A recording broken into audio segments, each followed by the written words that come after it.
Hello, everyone. Welcome to Risen. This is going to be episode 8. It's great to be back. I know it's been a while, but I'm excited to have Mikel Cravatta here. He is a New England-based film director. We have worked together before a couple years back, so I'm glad that we were able to stay in touch and reconnect here. But yeah, Michael, I'm gonna kick it off to you. It's great to have you. How have you been these past few days? First off, thank you, Kathy, so much for having me be a part. It's been a journey. I mean, I think it's been about, like I said, 3 or 4 years Hmm. since we worked together on a previous project, and it's good to connect. And the journey has been definitely interesting with COVID and all that, Hmm. but super excited for the future. It's really looking up, and I'm excited for this interview. Sweet. Yeah, I'm excited to have you, Michael. So, to get started, I would love to know how you got into the filmmaking realm, the filmmaking world. Did you feel like this was something that you kind of grew up loving as a child, or was filmmaking an interest that you kind of developed over time? If you can walk us through that. My interest in movies was always there, Hmm. but I'm not gonna lie, I wouldn't pretend and say like this was my destiny from the beginning. It really Yeah. wasn't. Hmm. Actually, originally I was dreaming of being an animator.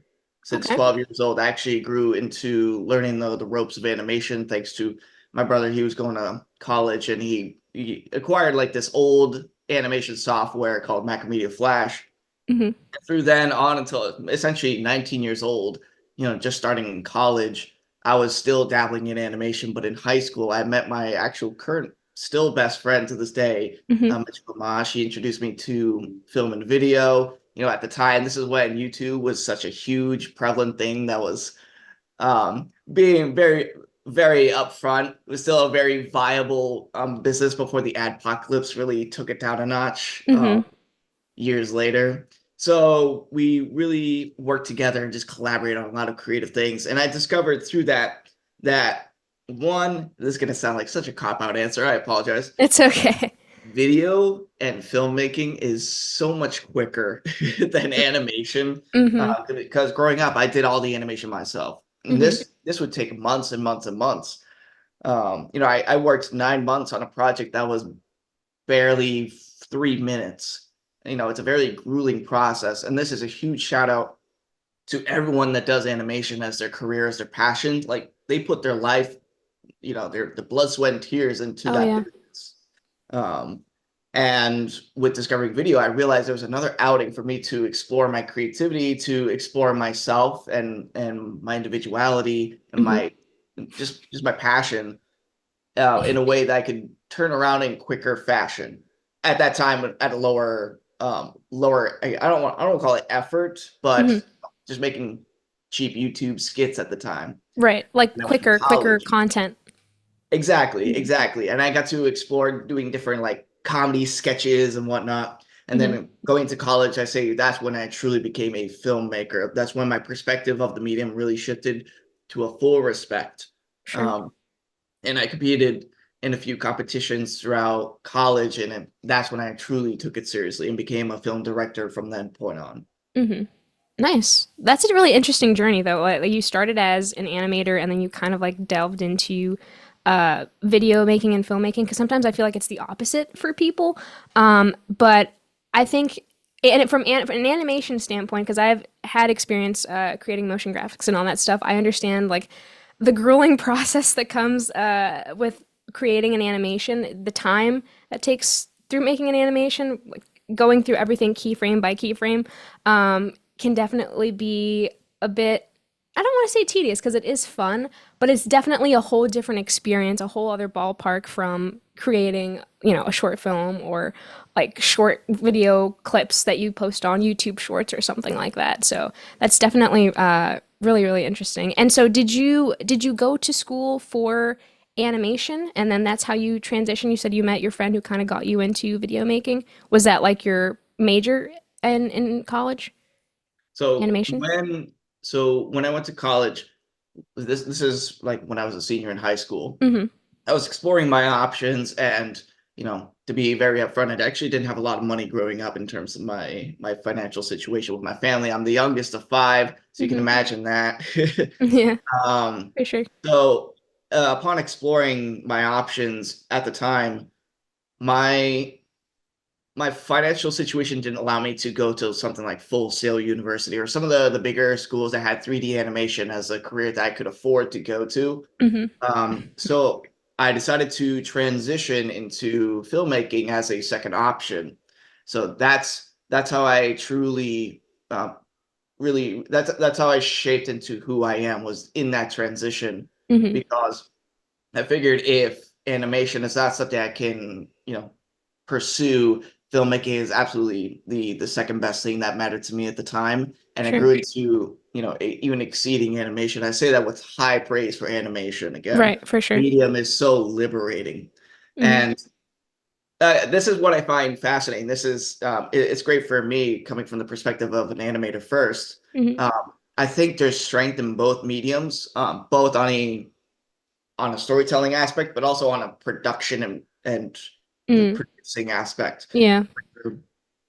Animation, it's much more grueling in its time, Yeah. but it's more liberating because you don't have the limit of budget and of scale and of physics, right? Mm-hmm. Yeah, there's literal physical restrictions that come to filmmaking. Like you can't put a camera through this, you can't Right. shoot up here, you can't do this. Hmm. It's gravity. There's always some Yeah. reason. The But laws of physics. animation, yeah, Yeah. exactly. In animation, you don't have to think about those things. Right. And the beauty of animation is that people don't ever question it either, because Hmm. that doesn't matter. So Right. it's more liberating in one aspect, where filmmaking could be seen as a little bit more grounded. But again, there's beauty in both. They always coincide too, especially like when you're creating a title sequence, right? That most of that takes animation graphics to put it all together. So yeah, I agree. There's definitely different aspects, but sometimes when they come together, they create something even more impactful and more beautiful at the end of the day, as it's as an art piece within itself, right?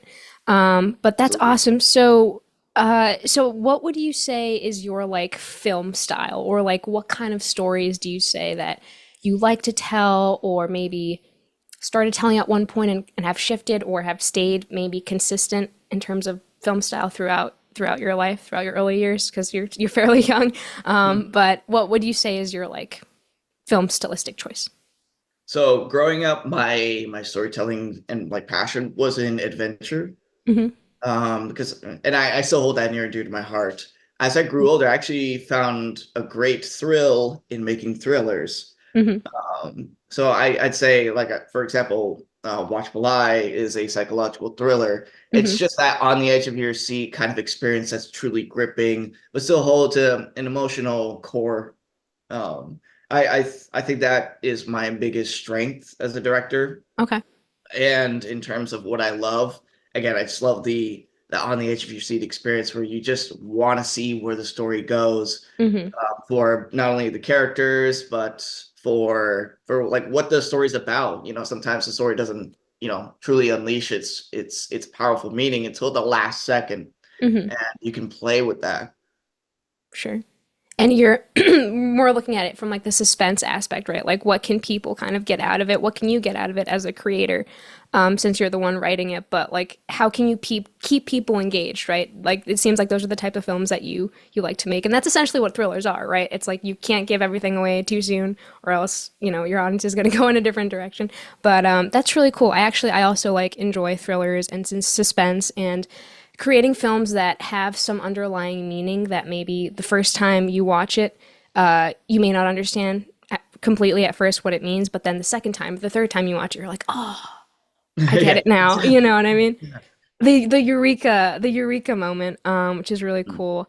Uh, And journeys. I think that's the yeah. biggest thing for me, is I love characters that go through a journey, Yes. because there are Hmm. some, types of medium where the focus on the character, or the meaning is more just like what's going on. Hmm. But I love seeing progression of a character's development from beginning to end, which, Yeah. is not uncommon.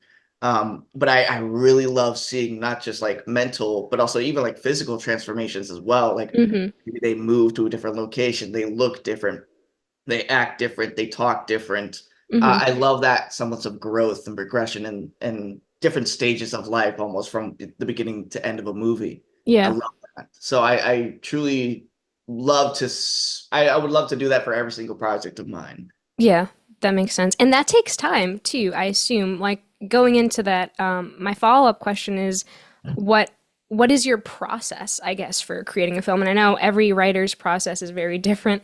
My process in particular is I start with the notepad on my phone and I just like start jotting down random notes or random ideas that just like spew into my head out of nowhere.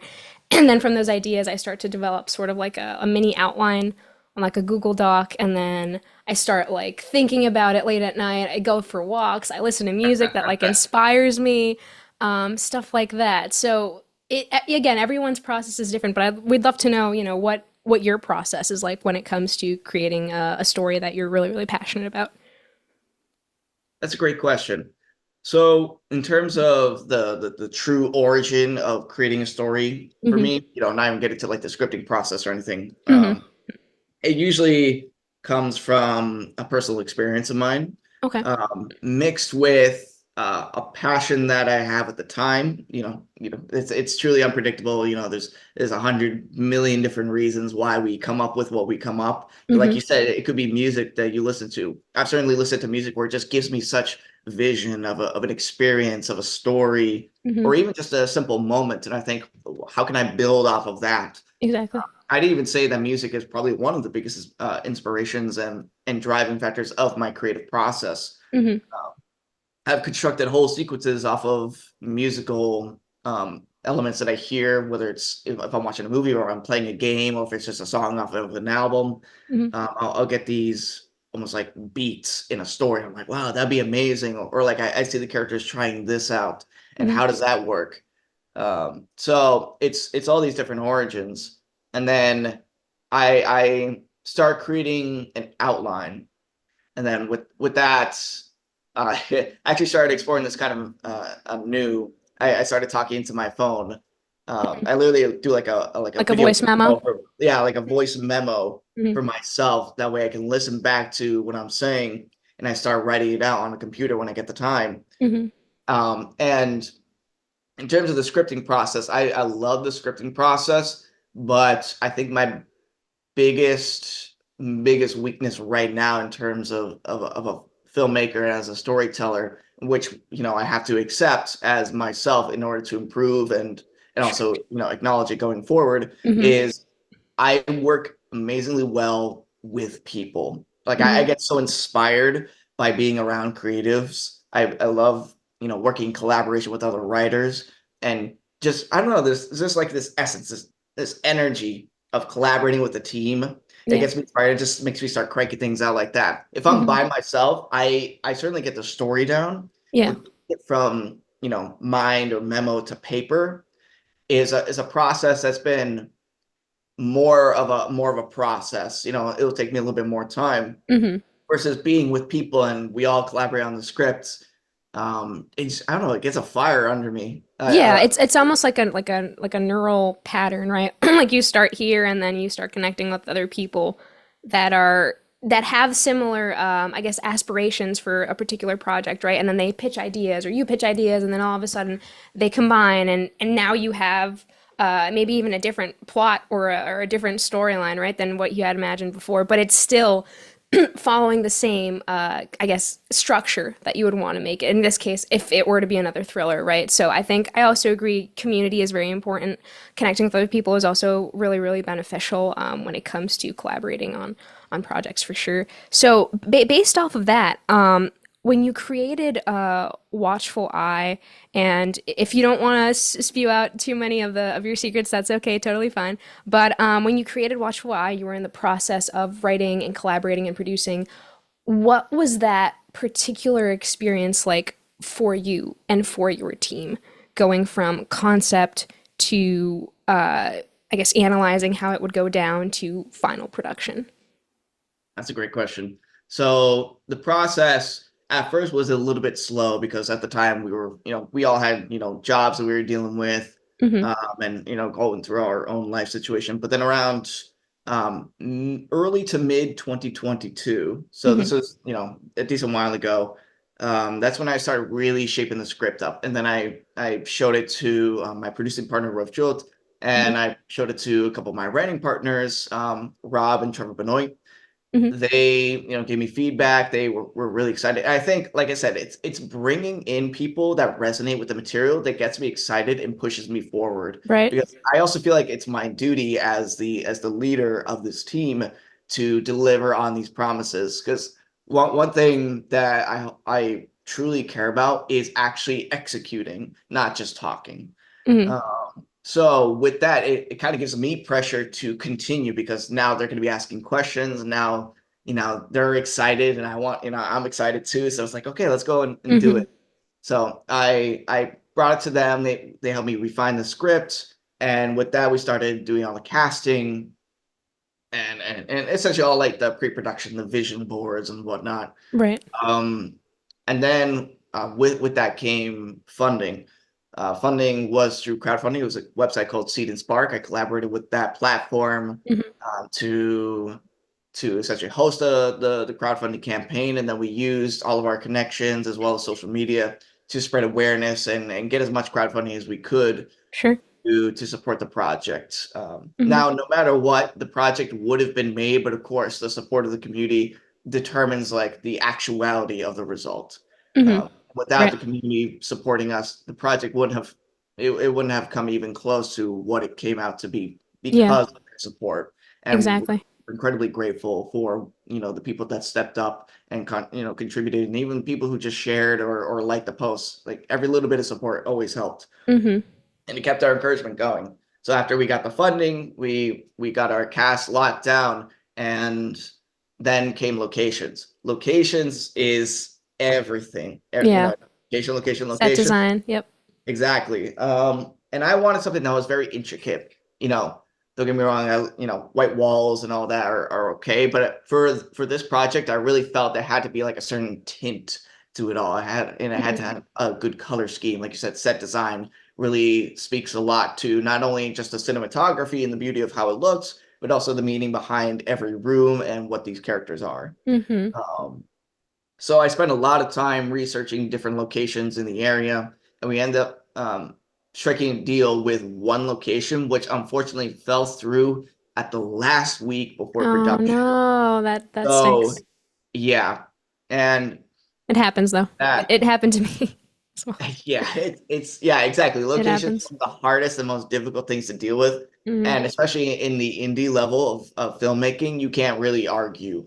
Yeah. You know, if we were Netflix, we would buy anything and say, "Shut up, you're Leave us showing up." alone. We're gonna do it. We don't care. Yeah. Exactly. Or we'll get like 100 lawyers on you or something, Yeah, yeah. you know. Something like that. Um, but with filmmaking, it's all a collaborative process. Hmm. So with that, we had to adjust course. We had to delay the project almost half a year because it took that much time to find a location that fit exactly what we needed. Hmm. Um, and unfortunately, with that it came a little bit of a delay. We actually we were in talks with an actress to play the main character, Kalea. Hmm. She was great in the casting process and Hmm. rehearsals. But what happened was, because of the delay, and we were in a non-union project, it took so long to get set up again that she became SAG. Oh, she became a SAG actor? She became a SAG actress. Yeah. Wow. Uh, Wow. so we had Okay. to recast her. I think there's also just a bit of scheduling issues as well, which that's just the nature of business. There's no hard Yeah. feelings or anything like that. So we recasted, and that's where we met our current actress for Galea, Kayla, and Hmm. she did a fantastic job. And then John, who was in pretty early on the casting process as well, who played Riley. They Hmm. both did a fantastic job. And then Katrina for Vanessa, and so on and so forth. Hmm. Now we have our good cast. We got our location locked down, and that's when we really locked down the crew. Hmm. Uh, so Mitchell Gamache, my current best friend that I mentioned from high school, he was actually co-DP on Watchful Eye. Oh, cool, cool, cool. Yeah, and with that we gained like a whole like community of people, Right. cast, crew, and Friends of all friends. friends of friends, but also genuine filmmakers that we've never even met before. Because Okay. I'm also huge on working with brand new people. I love, like I said, I love collaborating I love meeting new people. I mean, that's half the reason for me being in the film industry. It's the exploration. Hmm. It's meeting people, it's going to locations, it's being in scenarios you never would have been a part of. Yeah, So I made it a big deal to work with some people that I've never met before. And I think half the crew were people I've never met before. right. And I think Um, that's smart too, because, you don't realize at the end of the day what certain skill sets people might have who you haven't met before, right? So I think it's through, again, networking, like you've mentioned, building a community and just meeting people, meeting people that you've never talked to before, and forming some sort of connection from that. So I think it's really interesting that you mentioned, all these challenges that you face, which are very normal challenges as an independent filmmaker. But based on your experiences, and everything that you've been through, either, in life or particularly for Watchful Eye, and I mention it because it's your most recent project, what would you recommend to an aspiring filmmaker, a young filmmaker who perhaps maybe doesn't have the essential resources or the team or the community or network that you've mentioned, and wants to make, wants that doesn't have the resources but wants to make a film? Like, what would you recommend for that person to do? Because I know, again, there's so many challenges, and a lot of it comes down to support and funding, and just trying to go above and beyond to meet people and form these friendly connections. So what would you recommend for that person, that individual, or those people? I know it was like a rambled a rambled question, but what would that's a you, great question. yeah, what would you suggest, given, again, given your take, your experience with everything that you've been through? I'm assuming you did a lot of the planning, along with your team. What would you say to that person? So if you're starting from absolute zero in terms of experience in the film industry or connections to people in the film industry, Hmm. my recommendation is there's a lot of online communities on Facebook and Hmm. Twitter and Instagram. I'm not going to call it X. It's Yeah. not X. There's a lot of communities online, and you'd be surprised what is out there that may be happening locally near you. Hmm. And it's not going to be anything big. It may be genuinely student level projects, but here's the thing: those students grow to become indie filmmakers, or maybe Mm, become industry filmmakers. sure. So my advice to you, to anyone watching that is looking to become a director, writer, or even just a lighting, cinematographer, audio, anything you like, I would recommend reaching out to some of the local productions. Even if it's just getting your hands on deck. I would highly recommend reaching out and just say, hey, if you need an extra hand, I would love to be a part, Hmm. because then that's how you meet people. I Right. started out with nobody too. The only person I knew was Mitch. Mhm. But pretty much everyone that was part of Watchful Eye was through my own actions, my own contacts that I Sure. grew for years. Hmm. Uh, and even then, I still had to reach out, touching base with the community that I was connected with on Facebook. Hmm. Uh, so be proactive in actually reaching out to people. No one's going to show up knocking your door and be like, hey, I want you to do this. That's not going to happen. Yeah. Um, Realistically, yeah. you need to be diligent. You need to Hmm. be proactive, and you need to be persistent, because just doing something once, that's great, but you don't build relationships off of one meeting, off of one interaction, and then you go bye-bye. You never disappear, you never contact, you never follow up. Hmm. uh, you need to be you need to be an individual. You need to be a person. You want to be a friend to these people. Yeah. You want to be someone who's reliable, that you have a good camaraderie with the team, and then they grow to like you and vice versa, and then they invite you to more stuff, and then you meet more people, you get to know them. Again, it's all about the relationships in filmmaking. That's Hmm. it's about community. We're all here for the same reason. For No one sure. is doing this because we hate doing it. Yeah. That makes sense. So through that, you will meet people. And by meeting people, you'll probably get more opportunities, especially if you are, if you're a reliable individual and you're talented, you're passionate, you're dedicated. Sure. So show up for your friends and they'll show up for you. Some of the people that worked on Watchful Eye were people that I helped in the past, that came to help me as kind of a I scratch your back, you scratch mine. Right. And then vice versa, where, they helped me, and I obviously mentioned I was going to support them in the future for any project that they got going on. For sure. Yeah. That makes sense. And I think it's unfortunate, that people have this idea of, oh, it's a student film, I don't want to do it because because of the stigma and blah blah blah, and you know. But I think you're kind of disregarding an individual or a group of people that will likely might want to work with you in the future, right? So it's good to have an open mindset, like you're saying, and be more I guess, extroverted to a point, right, too, because, you don't want to harass people, you don't want to seem like you're bothering them, but you want to show genuine interest and form a genuine connection with the people and their projects. And the reason I mentioned student films again is because people say, oh, it's a student film, it is what it is, there's like this whole stigma against it, but I actually I have an audition for a student film, right? And for the longest time I said, I'm not going to do student films anymore, but again, it's going back to the idea of one, being passionate about filmmaking, being passionate about directing and acting, and two, wanting to meet new people who are also interested in the same stuff that you are. And it doesn't necessarily mean like, oh, they have to help me just because I do this. No, like you do it because you genuinely want to do it and you genuinely want to help that person, not because you expect anything back.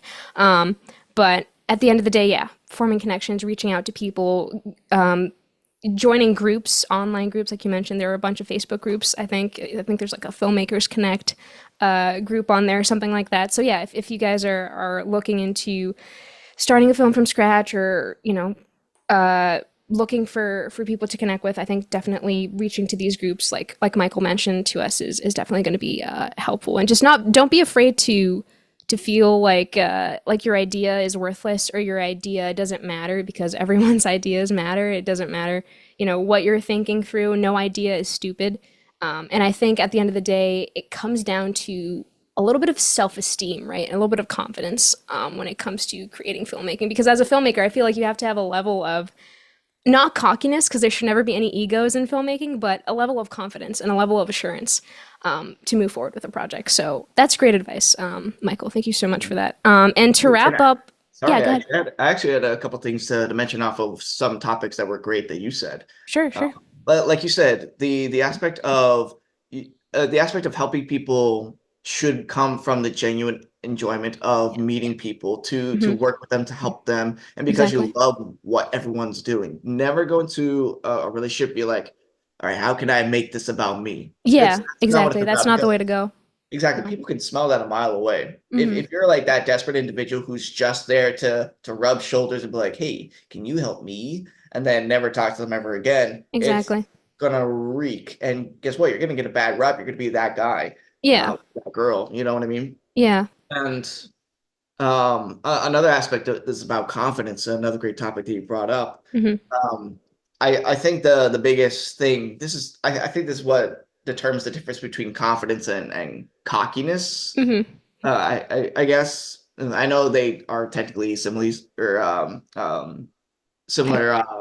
yeah. similar words, Hmm. but the difference between confidence and I guess arrogance is your level of expertise and your ability to actually execute. Yeah. So, for example, if for example, I've become a very confident storyteller and a confident director, but that's Hmm. through like 10 years of doing this, of learning what I'm not good at, what I am good at, what Hmm. I know I can execute, and know what I can execute. Right. Um, the problem I see with a lot of young filmmakers, especially, and newer filmmakers in general, is they never know truly what they can and can't do. They Yeah. they think they can do this when in reality they can't. And the Yeah. strength of introspection and reflection of you as a filmmaker, as a creative, is understanding I'm not ready for this. Hmm. Let me learn first. Let me experiment. Let me do a test run. Do anything. Just work on your craft Yeah. to that when you do get an opportunity, you are ready. Like for example, Watchful Eye. This took years of preparation, not just on this project, but I did some projects prior just to Get you practice into that train, into that. to Yeah. practice my directing and my and achieving my vision. Yeah. Uh, so. when it came to Watchful Eye, I was good to go. But some filmmakers, they shoot for the stars, and it's great to have that ambition, but you need to understand that there's a difference between um, you can do something and you can do something. Yeah, that makes sense. I Because feel there that. have been some projects I've seen, some amazing ambition and they really try, but it's also the expectation of like, oh, that's the best they could do. Yeah, So not what your audience should be thinking when they see your project. Because at the end of the day, it doesn't matter what you think, it doesn't matter what you put in for your project. At yeah, the end of the day, it's the viewer that counts. They that's true. determine if it's a good product or not. Hmm. And yes, there's also going to be some variance in opinion. A great project is still always, sometimes it's not good, Yeah, who sees it. But if you put in a lot of effort, that's wonderful. That's great. But if the viewer goes, yeah, they tried their yeah, best, then a showcase more practice needs to be done. You need to keep working on your craft. And that's where the confidence comes in versus a cocky arrogance. You yeah. can tell people who stand by their vision and know what they're doing to achieve it. That makes sense. Yeah, that's a really good point. Understanding the difference between that, and sometimes, projects may not always be great, but going back to the idea of like just because you think you have a bad idea or a somewhat good idea doesn't mean that you shouldn't pursue it. You know what I mean? If it ends up not becoming the best project that you've made, then take that energy, learn and grow from it, and make an even better project, make an even better film. But yeah, that's definitely really really insightful. Advice, Michael. So thank you for that. Before we wrap, I had two more questions for you. So following up on that, I'd love to know your experience entering the film festival circuit. I know you were officially selected for it was the Boston International, right? Boston International Film Fest. So congrats on that.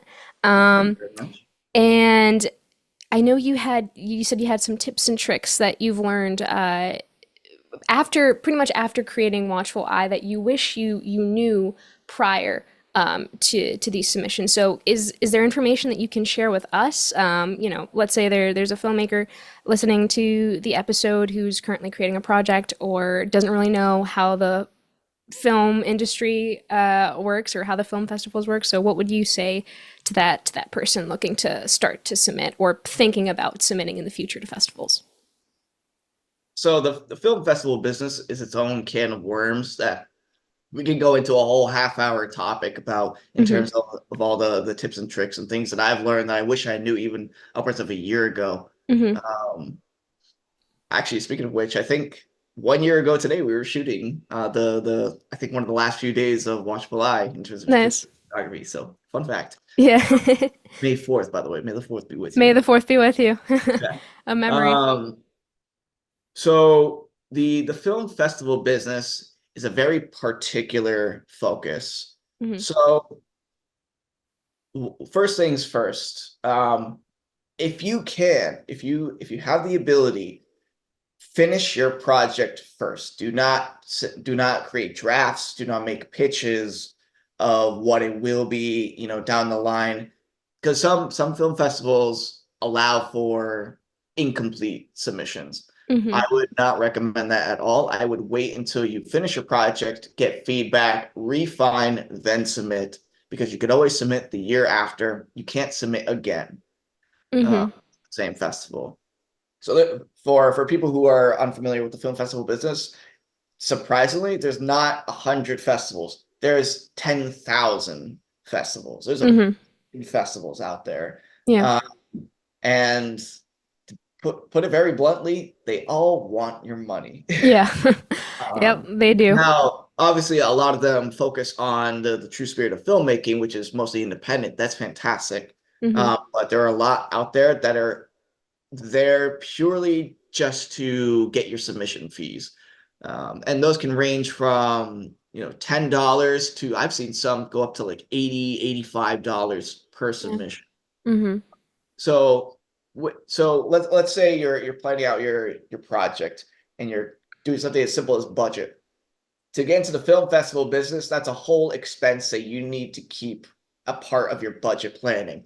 Sure. So don't empty your bank account just trying to make the movie. make sure you have some saved up for your submissions and your marketing. That's so important, uh, Mm-hmm. because that's how you get in. That's how you get attention. Um, so beyond that, make sure you're very picky with where you submit. Like I said, there's so many out there. You can submit to all of them, but that probably means you're not going to get many at all. Yeah. Uh, so do your research on what each festival accepts, what's their niche, what's their focus, what's their mission statement, what genres do they pick, what length do they pick. We'll get into that soon. Yeah.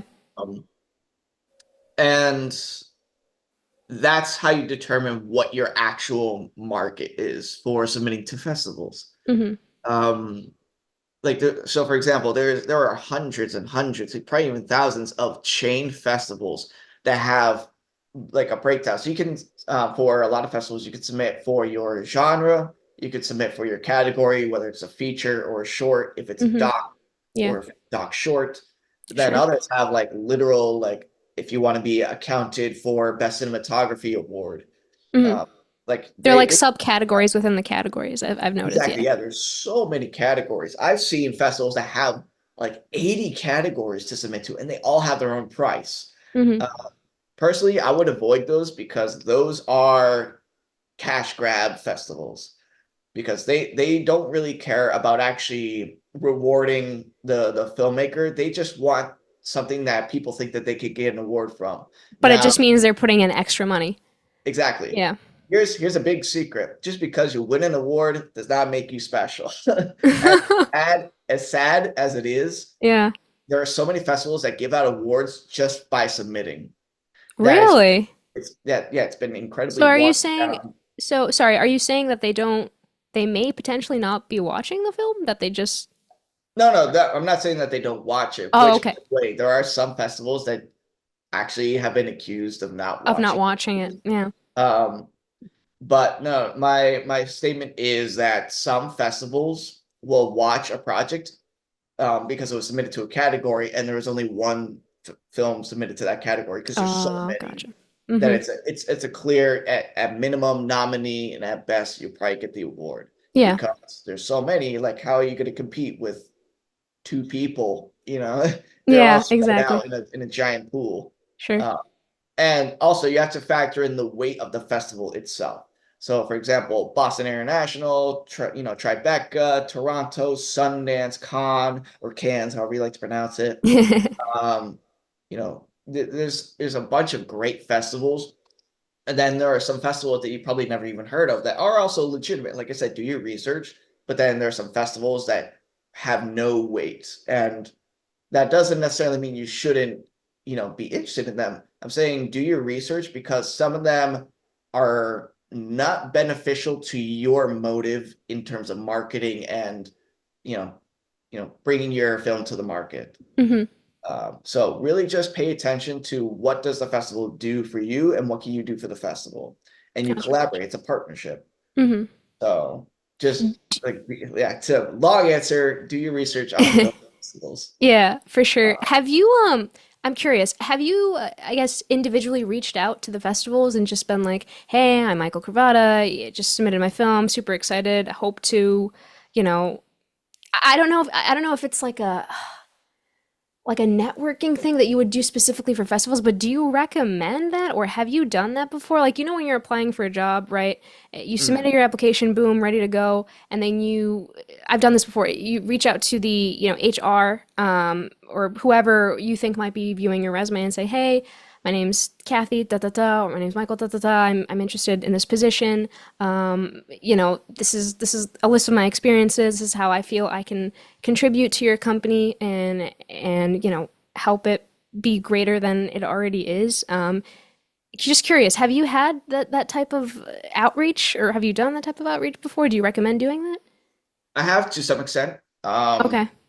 So with festival submissions, I usually send a personal email to the programming team or Hmm. essentially the contact page Sure. of each festival just to introduce myself so they know who I am and Hmm. what we're representing for the film. Just try to establish some basic connection right then and there. Hmm. Uh, because I see that as being better than being a complete nobody who never shows up, never talks to them. Yeah. Um, though that's not going to persuade anyone, Right. being to be That makes honest. sense. In terms of personal reach out, I have done that with varying degrees of success. I mean, again, you have to really pitch yourself to when you reach out to personal people, not just the business, Hmm. the organization. When you're reaching out to those people, you want to express a genuine interest in who they are and what they do and what they bring Hmm. to the table. Yeah. People love hearing appreciation for their effort. Hmm. They love hearing that people care about what they do, and Yeah. especially programmers and the people that run a festival, it's a bit of a thankless job, because it's a grueling process of watching tens, hundreds, maybe even 1,000 films Hmm. by yourself, or maybe it was like one other person, and you got to trudge through a lot of garbage to get to the good stuff. And then even then, they could personally love like 20 films and they still have to cut it. It's like cutting your babies, you know? You have Yeah. to pick one. And Appreciate the analogy. not literally. No, I Uh, know what you mean. I know what you mean. Um, yeah. so reaching out and expressing an interest, and I like to reach out and just have a conversation with them, just hearing their perspective, while also kind of exploring like what they are looking for as a festival, Hmm. and also just establishing a bond with them as a person because Right. they are an individual too. Right. Uh, Makes so sense. I would encourage, just meeting the people if you can. Obviously, don't harass people. Yeah, don't bother them. Don't bug them, especially if it's like later in the festival run. Yeah. They're really busy people. Hmm. That makes But sense. just respect their time, appreciate their response if they get to you. Yeah. It's not personal if they don't. And have a conversation with them. Yeah. Don't be forceful because, like I said, everyone can sniff the desperate, guy on the side of the street trying to give you a card. No one Yeah. no one likes that person because they don't care about you and you don't care about them. That makes sense. Be a Yeah. person first, be a marketing person second. Yeah. That makes sense. I understand that for sure.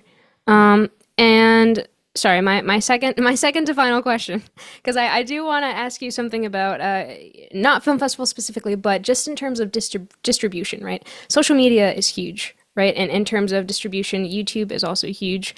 So, let's say someone may have submitted to film festivals, or they just say, you know what, I'm actually not going to submit to film festivals. I might just go to a distributor directly. Is that something that you would recommend to someone who's looking to do that, or what other methods of distribution do you recommend for people aside film festivals aside? What would you recommend? Would this be for features or short films? Either or, either or. Okay. I'm gonna assume shorts for now, Shorts. Yeah, we can just talk shorts. because Yep. usually people don't release features on YouTube, for Mm-hmm. example. Um, so for short films, it definitely varies. It depends on the marketability of your project. Mm-hmm. Uh, and it also depends on the purpose of the project because people make films for a reason. Yeah.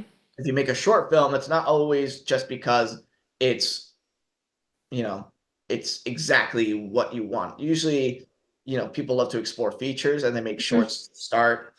Um, so first, understand what your mission statement is with this film. Mm-hmm. Watchable Eye is actually proof of concept of a large feature that we're going to be bringing to market, Oh, down nice. the line. So it was essentially a test run of a section of the story. Mm-hmm.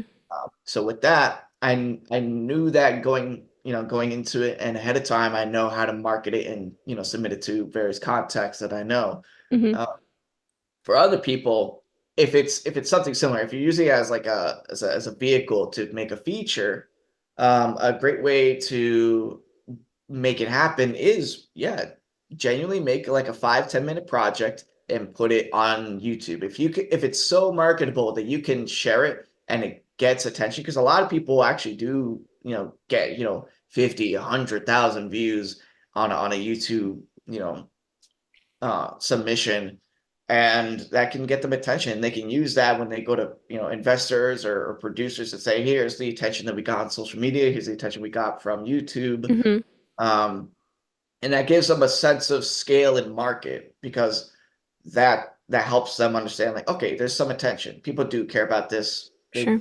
They're making good comments. And also um it shows that they can market themselves. They found an audience. Mm-hmm.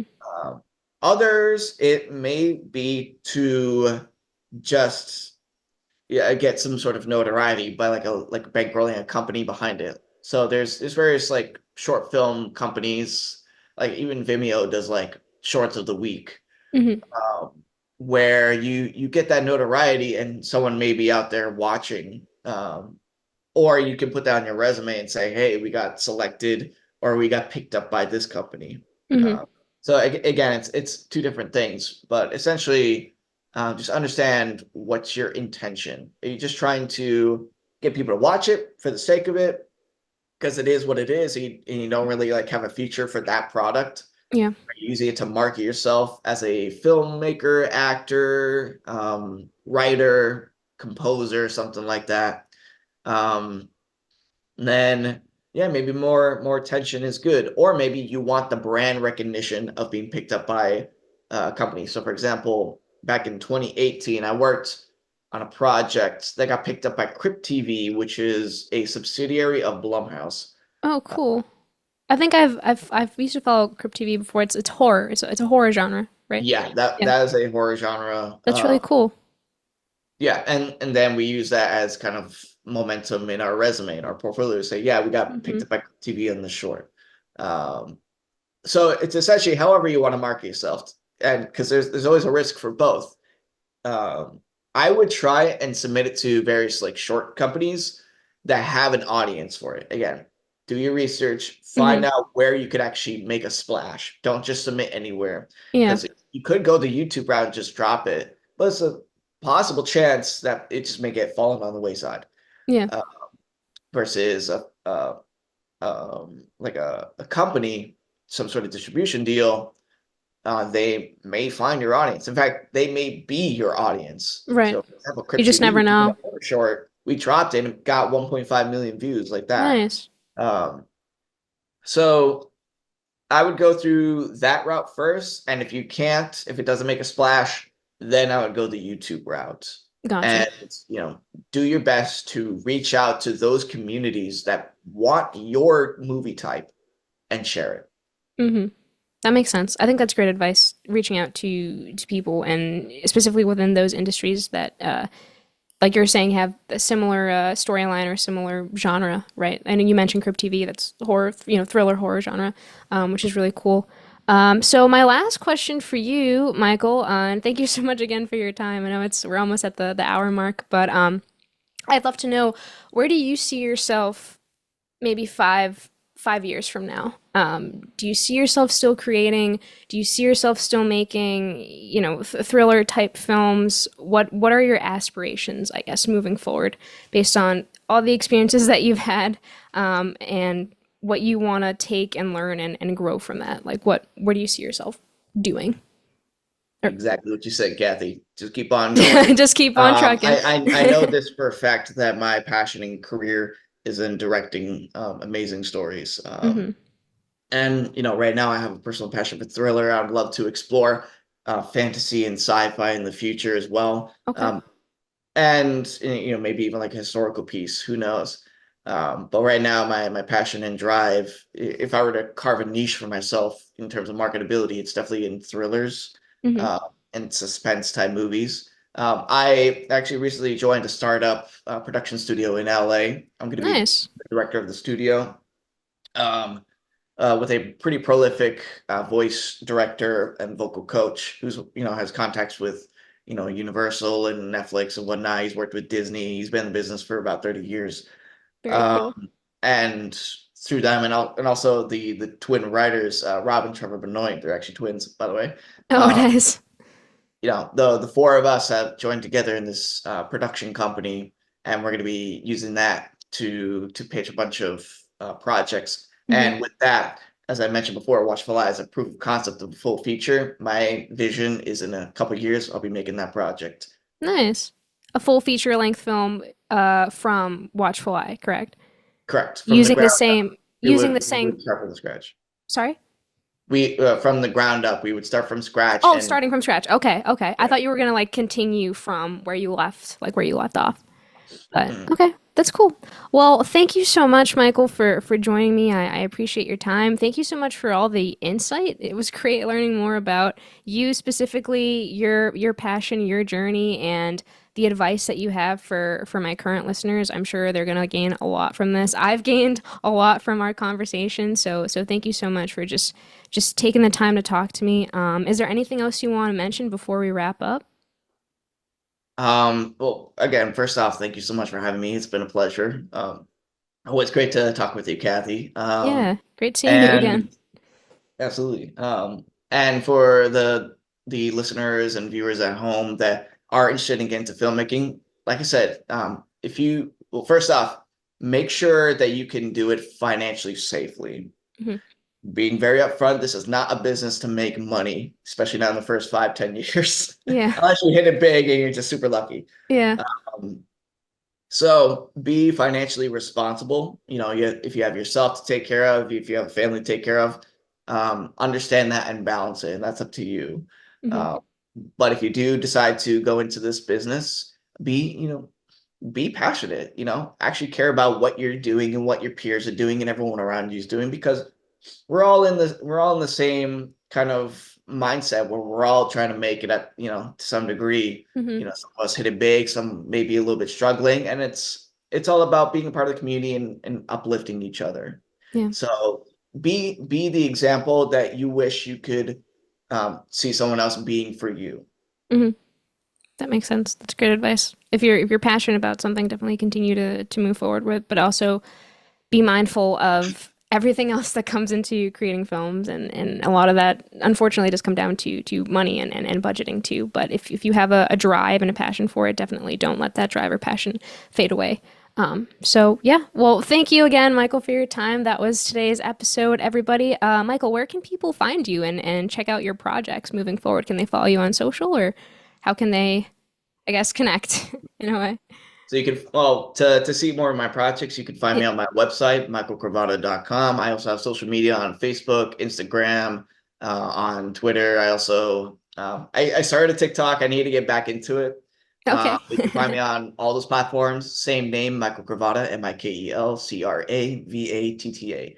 Yes, it's Michael with the Mikel. You can Mikel. talk to my mom about that. Yeah, it was so funny. I was gonna ask you because for the longest time when we did Cameron's project, I thought your name was pronounced Mikel, like it was like a like a Italian or Russian. I don't know, but it was because of the K.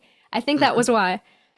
So yeah, fun fact, I Yeah. guess. Oh, trust me. I've heard so many, pronunciations and nicknames. I've heard Michael, Mikkel, Mikkel, yeah, Mikael, Michael. Mika. Put more phlegm in that. Yeah. Yeah, and I'm perfectly fine with like how people do it. Like I totally understand. Like, you're gonna read my name, you'd be like Mikkel, because Mikkel? it's so funny too. Because on a logical sense, it makes the most sense. Michael, Michael. Michael, or Michael. Yeah, but But yeah.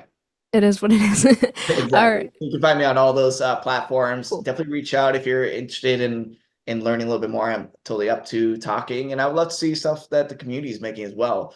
So please do connect, follow, reach out, and check out my website. Sounds cool. Awesome. Well, thank you again, and I will talk to you guys soon in the next episode. So, bye bye.